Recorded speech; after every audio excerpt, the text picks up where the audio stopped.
แก่เหล้าเฮิ่มทุกน้ำเมาดับความเหงาไม่ได้มีแต่ให้เราหมดสุขสันต์ดับความสุขของร่างกายและใจพลันในยามที่เงียบเหงานั้นความเปราะบางอาจทำให้เราพลั้งเผลอหยิบน้ำเมามาเป็นเพื่อนหวังแก้เหงาและสะสางจะให้ช่วยลืมความว้าเหวให้จางหรือความเจ็บปวดทางกายหมดไปแต่แท้จริงน้ำเมาเพียงแต่มอมเมาสติปัญญาเราเอาโรคร้ายเข้ามาซ้ำเติมในเรือนร่างกาย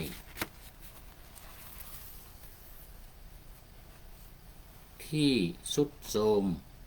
อยู่แล้วให้หนักยิ่งครันยิ่งดื่มก็ยิ่งเพิ่มความทุกข์ทั้งแก่ตนเองและคนที่แคร์รักเรานั้นหากเปลี่ยนแก้วเหล้ามาเป็นน้ำชาพลันหรือน้ำบริสุทธิ์ครันฝึกหายใจเข้าออกยาวดับความเหงาด้วยการเจริญสติใจเรานั้นก็จะได้กลับมากระปรี้กระเปร่าและร่างกายก็จะกลับมาสบายอย่างยั่งยืนขอถวายความนอบน้อมแด่พระรัตนตรัยมีพระพุทธเจ้าเป็นต้นขอถวายความเคารพพระมหาเถระพระเถรานุเถระเจ้าคณะพระสังฆาธิการทั่วโลกมีพระเดชคุณพระธรรมเสนาวดีเจ้าคณะภาค7วัดพระธาตุดอยสุเทพและพระครูธรรมธรสุริยันสันตจิตโตเป็นต้น และขออำนวยพรแด่ท่านผู้ฟังท่านผู้ชมสาธุชนพุทธบริษัททั้งหลายมีคุณโยมจิระปริยาเป็นต้น วันนี้มีFCเข้ามาแต่หัวรุ่งท่านพระครูธรรมธรสุริยันสันตจิตโตFCตัวจริงเข้ามาตั้งแต่ไก่ยังไม่ทันหูสุริโยยังไม่จับขอบฟ้าปะหน้าธรรมาสยังไม่เสร็จไม่ต้องพูดถึงปะหน้าอ่านบทจั่วหัวได้2 บทเข้ามาแล้ว แล้วก็มีเดี๋ยวมีเดี๋ยวอะไรนี่ประชาสัมพันธ์มาหรือเปล่าก็วันนี้กระผมไปทำบัตรประชาชนมาเขาบอกให้เอาทะเบียนวัดทุกเล่มไปเพราะต้องไปเปลี่ยนชื่อในทะเบียนบ้านวัดครับผมแต่ข้างบนไม่ทันได้อ่านเมื่อกี้นี้ตรวจตราจงมารายงานตัวแล้วครับผมFC ตัวจริงมารายงานตัวแล้วครับผมไปทำบัตรต้องเอาบัตรต้องเอาไปต้องเอา ทะเบียนวัดเนี่ยต้องเอาไปทุกเล่มเมื่อก่อนผมไปย้ายชื่อเข้าวัดก็เหมือนกันเมื่อเดือนกุมภาเนี่ยก็ต้องเอาไปทั้ง2 เล่มเดี๋ยวก่อนเอาไปทุกเล่มต้องเอาไปทุกเล่มวันนี้ยังไม่ได้ถ่ายครับเมื่อนะวันนี้ยังไม่ได้ถ่ายหมายถึงไปถ่ายบัตรไปทำบัตรยังไม่ได้ทำบัตรเดี๋ยวเป็นต้องไปวันนี้วันศุกร์นี่เดี๋ยววันนี้วันพฤหัสต้องไปภายในวันพรุ่งนี้แล้วเนี่ยวันพรุ่งนี้ทำบัตรประชาชนให้ถูกต้องอย่าลืมให้ชื่อเหมือนกับใน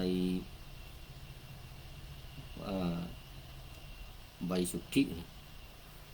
ต้องให้ชื่อให้เหมือนกันแล้วก็ในอันนี้ด้วยในทะเบียนบ้านต้องให้ตรงกันหมดอย่าลืมไปโดนมาแล้วต้องไป2 ครั้ง 3 ครั้งกลับมาแล้วไปทำอีกเพราะนั้นเอาไปหายอีกไปที่เมย่าไปหายแล้วก็ไปทำใหม่อีกเอามา3 รอบ 3 เที่ยวเอามา วันนี้ FC ตัวจริงพระครูธรรมธรก็เป็นอาทิกัลยาณธรรมโมส่วนคุณโยมจิรปรียาโยมป้อมก็เป็นอาทิกัลยาณธรรมิกาเป็นผู้มีธรรมอันงามในเบื้องต้นได้แก่ศีล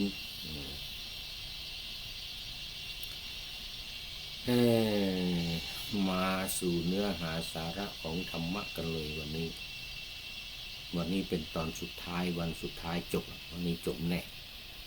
จ่ายไม่เข้าก็จบแน่เพราะว่ามันนานมาแล้วหลายครั้งแล้วเรื่องพระนางสามาวดีเรื่องมันยาวมันมีหลายตอนอย่างว่าเมื่อวานนี้ก็เรามาถึงตอนที่ถูกเผา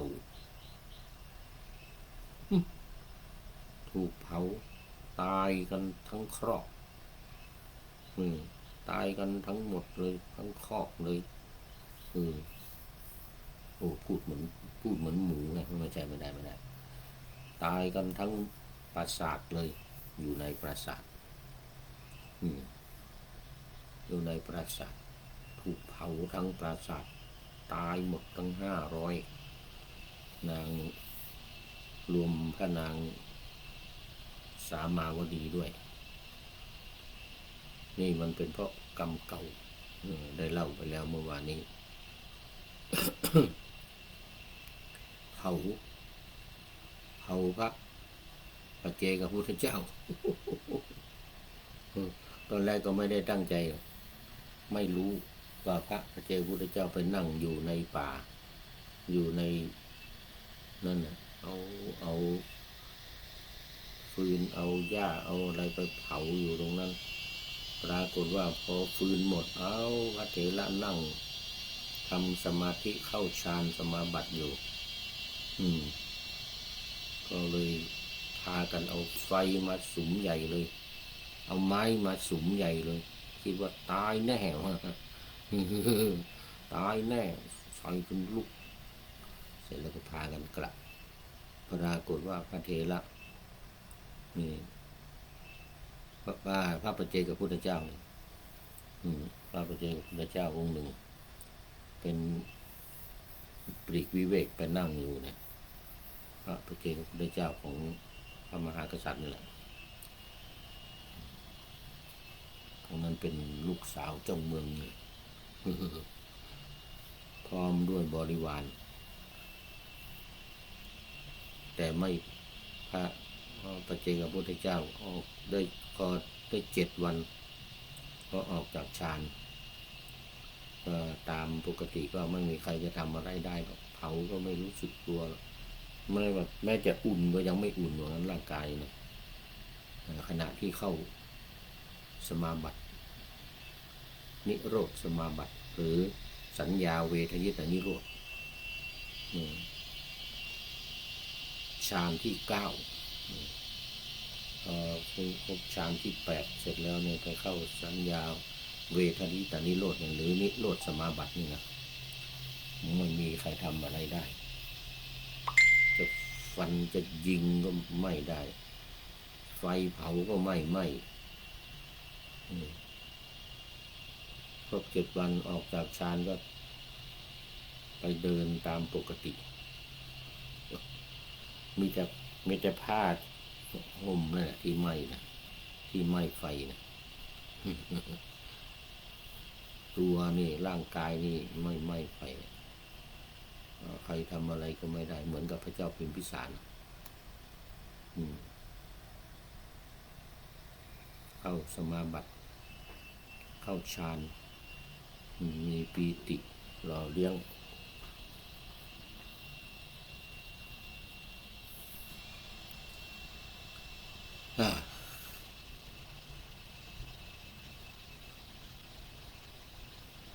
เพราะกรรมอันนั้นไปตกนรกนี่ไปตกนรกอีกอีกนานหลายพันชาติเสร็จแล้วพอเศษกรรมที่เหลือมาเกิดก็ถูกเผาอีก100 ชาติ100 ครั้งเกิดมาก็ถูกเผาเกิดมาก็ถูกเผาเพราะกรรมที่ไปเผาพระปัจเจกพุทธเจ้านี่นะเรามาถึงตรงนี้เมื่อวานวันนี้เราจะได้มาต่อบุพกรรมหรือผลกรรมของนางมาคันธิยาบ้าง มาคันธิยานี่มาคันธิยานี่ได้ผลในชาตินี้เลยตอนแรกนี่นะใส่ร้ายใส่ความพระนางสามาวดีเนี่ยเล่าไปแล้วก็คือตอนที่ใส่ความว่าพระนางสามาวดีเนี่ยที่จะปรุงพระชนโดยเอางูพิษมาไว้ใต้หมอนของห้องบรรทมในห้องบรรทมของพระเจ้าอุเทนนี่นะพระเจ้าอุเทนนี่ทรงพระกริ้วยิงธนูแล้วธนูไปไม่ถึงเพราะน้ำเมตตาความเมตตาที่พระนางแผ่ออกมาลูกธนูเนี่ยย้อนกลับมาตกที่ข้างพระบาทของพระองค์จึงยอมรับนับถือพระนางสามาวดีเขาไปกราบเลยนะไปกราบนางสามาวดีเลยจนตัวสั่นเลยนะพระเจ้าอุเทนนี่นะพระนางสามาวดีมีเมตตาเนี่ยแผ่เมตตาได้รับตถะคะจากพระพุทธเจ้าด้วยว่าเป็นยอดเยี่ยมในเรื่องของความมีเมตตาเนี่ยนางสามาวดีเนี่ย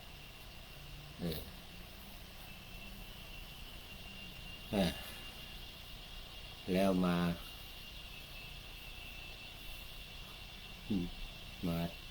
ตายก็ตอนที่ว่าถูกไฟเผาเนี่ยพระเจ้าอุเทนก็ช่วยไม่ได้มาไม่ทันเสียพระทัยมากนึกถึงพระนางสามาวดีที่ตนเคารพนับถือพระเจ้าอุเทนนี่นะ เสียใจทรงดำริว่าถ้าเรียกนางมาคันธิยามาถามนี้ก็จะไม่รับมือนะจะไม่ยอมรับต้องออกอุบายทีนี้ออกอุบายยังไงก็ออกอุบายพูดในที่ประชุมในห้องที่ประชุมนะพูดกับอมาตย์พูดกับนางอาคันธิยานั่นแหละนางอาคันธิยาอยู่ในห้องนั้นด้วยแล้วพูดกับอมาตย์เนี่ยแกล้งพูดกับอมาตย์ว่าโอ้สมัยก่อนเนี่ย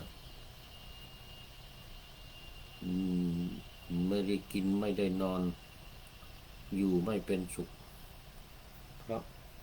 กลัวหวาดกลัวว่านางสามาวดีเนี่ยจะปรุงพระชนจะลอบปรุงพระชนด้วยวิธีการต่างๆใส่ยาพิษหรืออะไรต่างๆเนี่ยนะหวาดกลัวอยู่ตลอดเหมือนกันนะตอนนี้สบายใจเพราะนางสามาวดีเนี่ยตายไปแล้วตอนนี้สบายอกสบายใจดีใจเหลือเกินเลยนะสบายใจเพราะนางตายไปไม่หวาดระแวงอะไรละตอนนี้นะสำหรับคนที่เผานางก็คง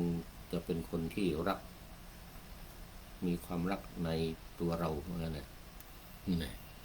พูดกับอมาตย์เสนาอมาตย์นางมาคันธิยาได้ยินก็ดีใจที่ตัวเองทำเนี่ยเป็นประโยชน์ต่อพระราชาทำให้พระราชาสบายอกสบายใจเราคิดว่าคนทำเนี่ยคือเราเนี่ยมีความรักจงรักภักดีต่อพระองค์จึงได้ฆ่านางสามาวดีจึงเผานางสามาวดีเนี่ยนะมีอกดีใจใหญ่เลยก็ได้กราบทูลพระเจ้าอุเทนว่าคนอื่นที่จะทำเนี่ย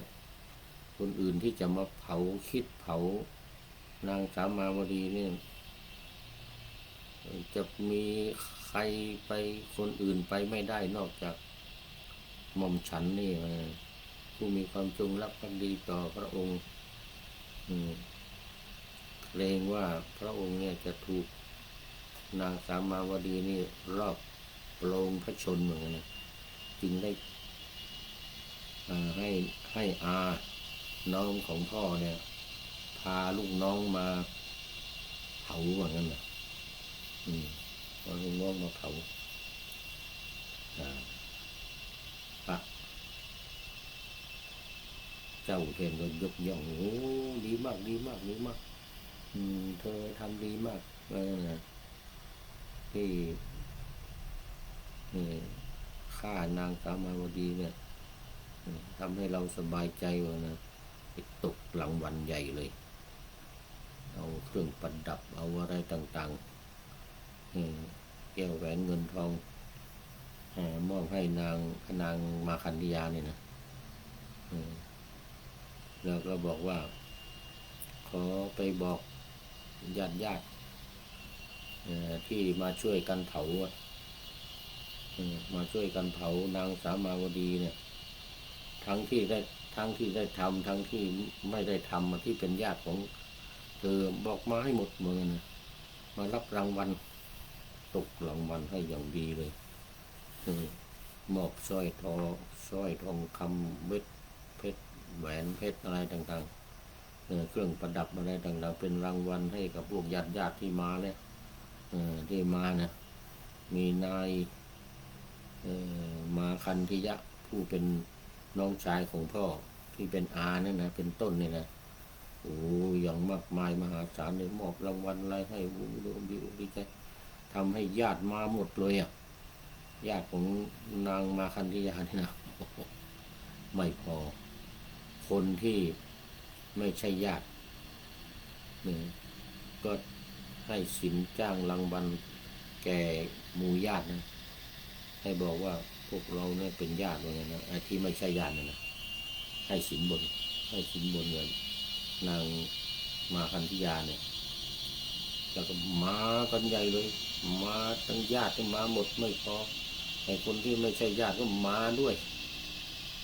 ปลอมเป็นญาติปลอม ก็อยากได้รางวัลมาก็ได้จริงอ่ะมาก็ได้จริงอ่ะมันได้กันหมดแต่ว่าเมื่อพร้อมแล้วให้รางวัลอะไรเรียบร้อยแล้วสั่งประหารเลยทีเนี้ยพระเจ้าอุเทนนี่นะ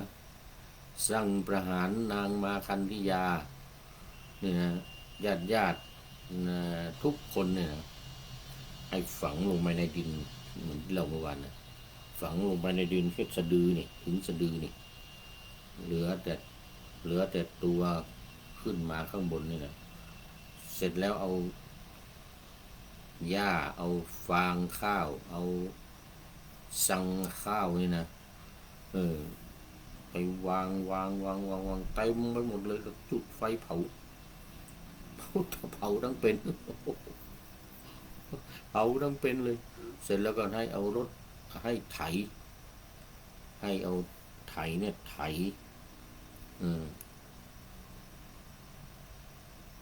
ยันที่ไถนาเนี่ยไถตัวนี่เนื้อตัวนี่ขาดกระจุยกระจายเนี่ยหมดอ่ะทุกคนน่ะโดนเผาเสร็จแล้วก็โดนไถเหมือนกับไถนานี่ ไถที่ลำตัวนี่แหละส่วนนางมาคันธิยาเนี่ยได้พิเศษกว่าเพื่อนสั่งให้ตัดเป็นชิ้นตัดเนื้อนี่นะตัดเนื้อเป็นชิ้นยังไม่ตายนะแล้วเอาไปทอดแล้วเอามาให้นางมาคันธิยานี่กินจำเป็นได้กินเนื้อของตัวเองที่เอาไปทอดพระเจ้าอุเทนให้ไปทอดนะ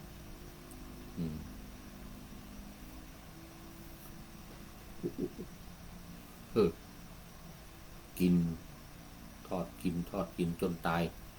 หั่นเอาไปตามขาตามลำตัวตามอะไรนะเป็นชิ้นเอาไปทอดทั้งที่เป็นอยู่นั่นแหละมากินจนตายจนนางมาคันธิยาเนี่ยตายหมู่ญาติก็ตายกันหมดเลยนับไม่ถ้วนเลยไม่ใช่500แล้ว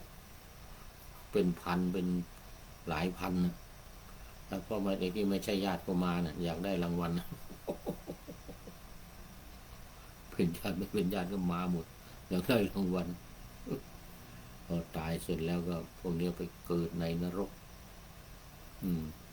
ไปตกนรกกันหมดเลยพอนางมาคันธิยาเนี่ยนะพอเนี่ยไปตกนรกกันหมดเลยอ่ะพอตายแล้วเนี่ยนะเขาเรียกว่ากรรมใหม่ให้ผลทันตาเหมือนนะ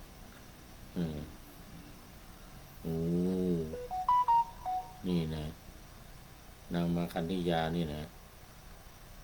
ประกอบเดี๋ยว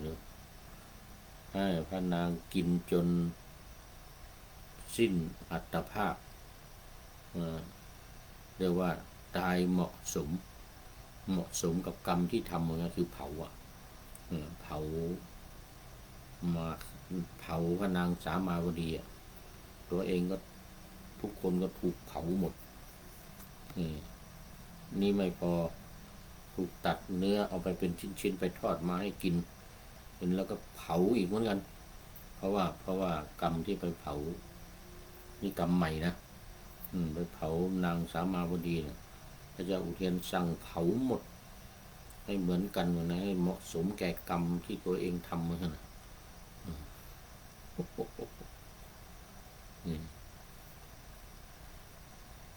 เสร็จแล้วส่วนนางสามาวดีผู้มีปกติอยู่ประกอบด้วยเมตตาเนี่ยนะเมตตาพรหมวิหารเนี่ยก็ได้รับยกย่องจากพระบรมศาสดาว่าเป็นอุบาสิกาเลิศกว่าอุบาสิกาทั้งหลาย ฝ่ายผู้อยู่ด้วยเมตตาวันนี้ก็จบ จบพอดีเลยนางเรื่องนางสามาวดีกรรมผลกรรมตามสนองทั้งกรรมเก่าและกรรมใหม่กรรมใหม่นี่ของนางมาคันธิยาส่วนนางสามาวดีนี่กรรมเก่าที่ได้เผาพระปัจเจกพุทธเจ้าส่วนกรรมใหม่ของนางมาคันธิยานี่ได้เผานางสามาวดีตัวเองก็ถูกเผาบริวารทั้งหมดทั้งที่เป็นญาติและไม่ใช่ญาติที่มาเอารางวัลเนี่ยนะตายหมดนางเรื่องนางสามาวดีวันนี้ก็จบสุดท้ายเลยนี่อวสานอวสานแห่งการเทศนาจบโอ้วันนี้คุณโยมจิระปริยาโยมป้อมแล้วก็พระครูธรรมธรสุริยันสันตจิตโตก็เป็นทั้งอาทิกัลยาณธรรมมัชเชกัลยาณธรรมและปริโยสานกัลยาณธรรมมีธรรมมันงามในเบื้องต้นคือศีลทำงามในท่ามกลางคือสมาธิทำงามในที่สุดคือปัญญาเอาละวันนี้โมทนาเป็นอย่างยิ่งมาดูข้อคิดท้ายรายการวันนี้ผู้ใดหนอแลเป็นผู้ที่ให้มาโอ้ท่านนายพลนเรศกิจรักของเรานี่เองต่อจากนี่เป็นข้อที่สองข้อที่สองมันยังมี4-5ข้อนะอันนี้วันนี้เป็นข้อที่สองข้อที่แรกข้อที่หนึ่งนั้นผ่านไปแล้วข้อที่สองนี่แก่เล่า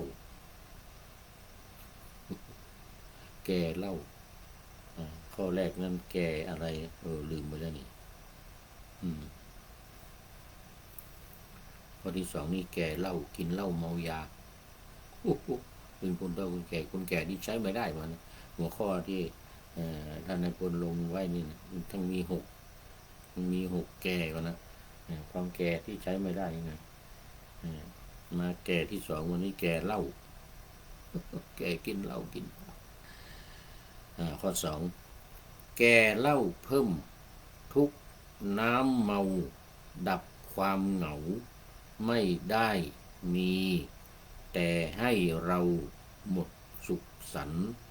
ดับความสุขของร่างกายและใจพลันในยามที่เงียบเหงานั้นความเปราะบางอาจทำให้เราพลั้งเผลอ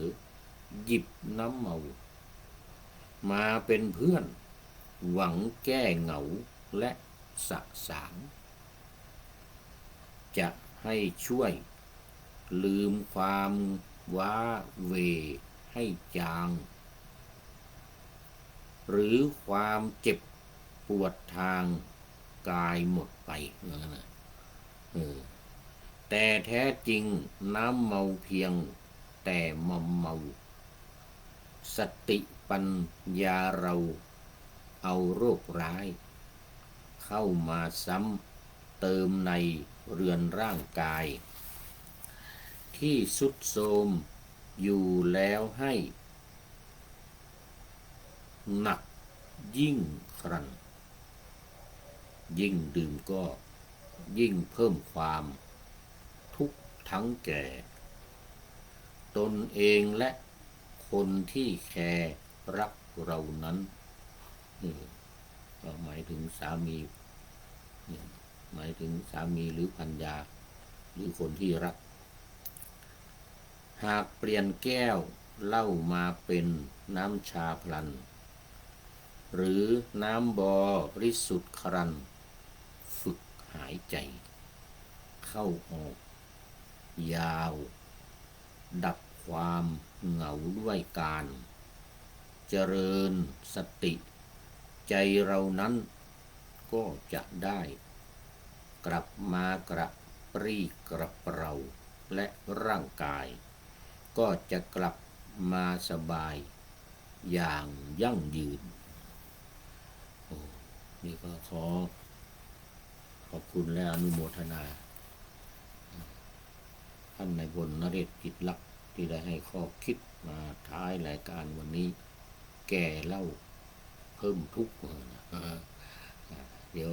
มันมีข้อที่3ที่4ที่5อีก3-4แก่มาเป็นข้อคิดในท้ายรายการอีกในวันต่อไป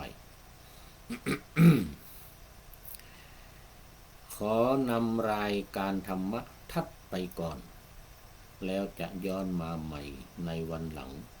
เพื่อให้ท่านทั้งหลายได้รับฟังพระธรรมเทศนังเหมือนดังเดิมเป็นธรรมะในพระไตรปิฎก3ธรรมบทอันงดงามบรรยายเสริมอธิบายใจความเหมาะมาต่อเติมยกนิทานดั้งเดิมเสริมบทธรรมขอทุกท่านสุขกายสบายใจปรารถนาสิ่งใดอันเลิศล้ำจงเพิ่มพูนตามบุญงามและตามกรรมที่ได้บำเพ็ญไว้ทุกประการขอเจริญพร